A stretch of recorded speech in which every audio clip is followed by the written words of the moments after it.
क़यामत के दिन सवाल किया जाना एक सज़ा है, सिर्फ सवाल किया जाना ही एक सज़ा है। जब आप वहाँ खड़े होंगे और अल्लाह सुब्हानहू व तआला आप पर अपनी पर्दा पोशी फरमाएंगे, वो अब से कहेंगे क्या तुम्हें याद है कि तुमने फलां दिन फलां काम किया था।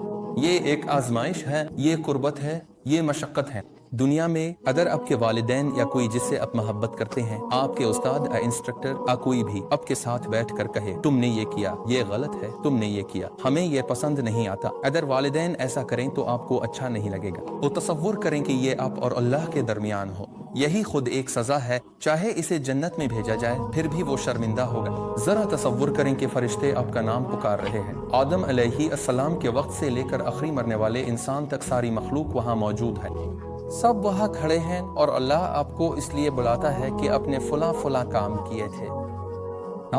दुनिया में जो शर्मिंदगी होती है वो आखिरत की शर्मिंदगी के मुकाबले में कुछ भी नहीं।